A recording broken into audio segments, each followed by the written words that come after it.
آج سے 1.5 سال پہلے تک بھی بنگلہ دیش کو جنوبی ایشیا میں بھارت کا سب سے قریبی اور سب سے زیادہ اثر پذیر اتحادی سمجھا جاتا تھا۔ جنوبی ایشیا میں یہ تاثر عام تھا کہ ڈھاکہ کے بڑے فیصلے نئی دلی کی ایما پر ہوتے ہیں۔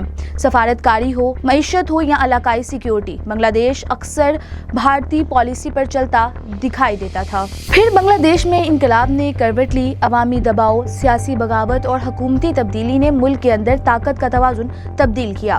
یہ محض حکومت کی تبدیلی نہیں تھی بلکہ ایک نئی اور خود مختار صبح کا آغاز تھا۔ نئی قیادت نے آہستہ آہستہ پرانے بندوں پر نظر ثانی شروع کی اور بھارت کے ساتھ تعلقات میں وہ گرمجوشی باقی نہ رہی جو کبھی فطری سمجھی جاتی تھی۔ دونوں ممالک کے درمیان خاموش تناؤ اور بنگلہ دیش کی عوام کے دلوں میں بھارت کے لیے نفرت اب کھل کر سامنے آ چکی ہے۔ اس سارے ماحول میں عثمان ہادی کی شہادت نے ماحول کو یکسر تبدیل کر دیا ہے۔ یہ واقعہ محض ایک قتل نہیں تھا بلکہ اس نے بنگلہ دیشی معاشرے میں بھارتی اثر و رسوخ کے خلاف پہلے سے موجود بے چینی کو مزید گہرا کیا ہے۔